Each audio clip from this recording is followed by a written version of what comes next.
Matt Law, Daily Telegraph. Hi, Thomas. We appreciate it's only pre-season, shouldn't draw conclusions, but were you disappointed, angry by that, or are you relaxed? How do you see it? No, I'm far from relaxed. I think we deserve to lose, which is fair enough because we were simply not good enough. We're absolutely not competitive.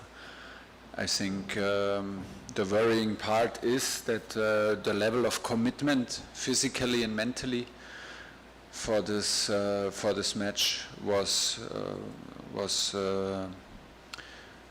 not the same. It was far higher for Arsenal than for us. We can, of course, have the argumentation that they played, I think, with their strongest lineup. They do this since several weeks and since over 1 year. Strengthen their lineup, play in the same structure, and this was, I think, the lineup with whom they tried to start Premier League games. It was for surely not our strongest lineup, and yeah, this is a part of an explanation, but only a little part, and the other part is worrying because, yeah, but it's how it is. Can I just follow up? There's only 2 weeks till the start of the season. Yeah. Are you confident that you'll be in a good place and you'll be ready in 2 weeks? I cannot guarantee. I saw today a team like from Arsenal who's, like I said, also mentally committed. I have the feeling to an idea how to play, committed to a level of exhaustion, of being exhausted, a level of physical commitment that I saw that we could not match, and also a level of mental commitment which we lack because we have a lot of players who think about leaving and looking for their options, and we have players who left, and this is, I think, at the moment obvious. Michael, Sky Sports News. Hi Thomas, does this highlight what you said to me yesterday about the need for more incomings, and also an update on Jules Koundé? Spanish reports are saying Barcelona are the favourites to sign him, so if there's an update there, please. There's no update. There's no update. The analyzing of the season does not change because of this game. Unfortunately, it proved my point.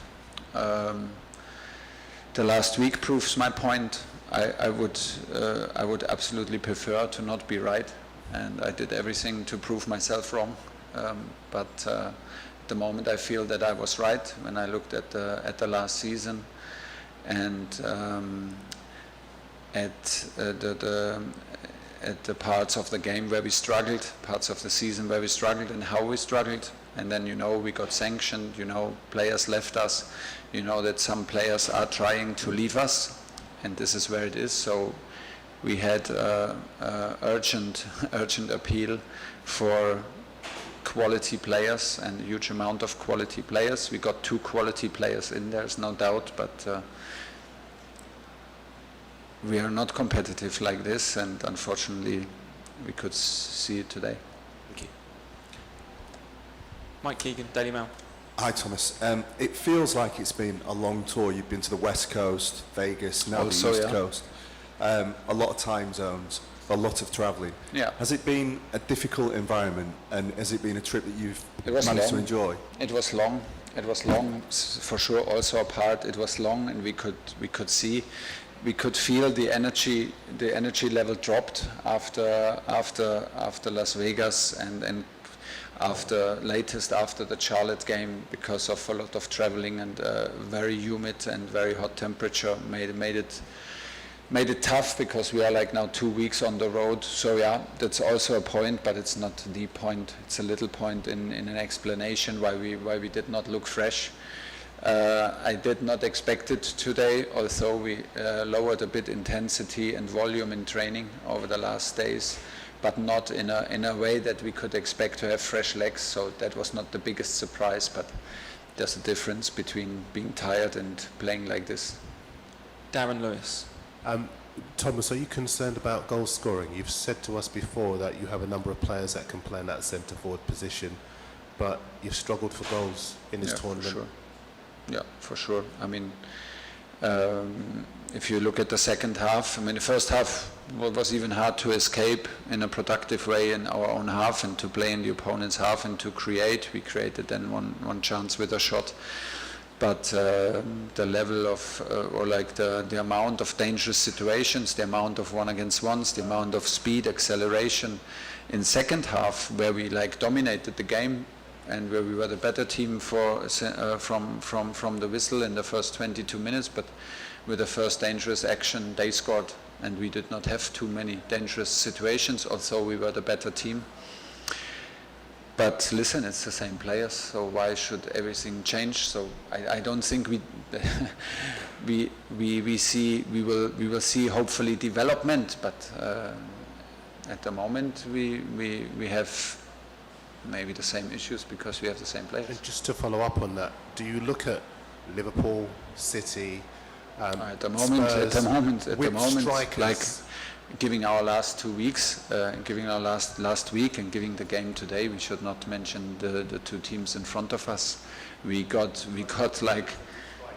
absolutely beaten by a team that was that does not play Champions League next season. That is behind us, and it seems at the moment far ahead of us. Okay, last two, Tom, and then there's the finish. Hi, Thomas.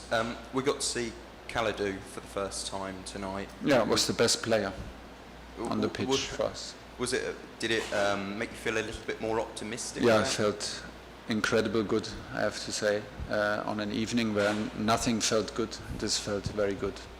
And how much as well, going back to the kind of the tour and summing up the tour, how much do you find that pre-seasons influence how the actual season goes? My personal feeling, I don't know if I ever lost a match in pre-season 4-0. I cannot remember.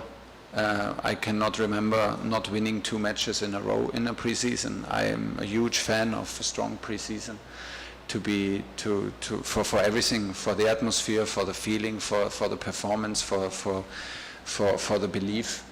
I do absolutely not. I'm superstitious. It's superstitious, but not in a way that I say a bad pre-season has to be a good season. That makes no sense for me. So I'm in it. Of course, I'm a part of it. Need to find solutions. We fly home now. Then we have 1.5 days only.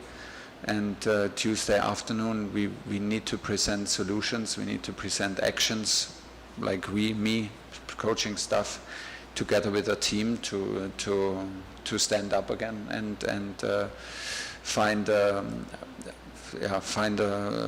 way through this, because it hurts at the moment. Last question today. Yeah, you mentioned yesterday leaving decisions late, not only in terms of personnel and acquisitions, but also of systems.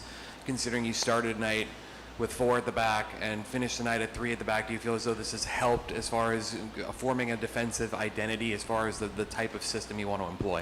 Yeah. I mean, if we discussed this many times. If you want to play 3 in the back, you need to have 3 in the back. If you don't have 3 in the back, it's not worth playing 3 in the back. So, and giving the fact that Kalidou was ready for 25 minutes today, and giving the fact like who was available, we tried to play 4-4-2. I think it was not a structural problem. We conceded also 2 goals then with the back 5 and 2-6, which we are very used to play. It was the behavior and the structure is anyway much more important, how we behave in a structure, how we play a structure, and not so much important what we play. It's we need to be more lively, we need to be more aggressive. Like I said, the level of commitment, level of physical input was simply not enough. The adaptation of position, the joy of helping each other, the joy of working hard together was absolutely missing.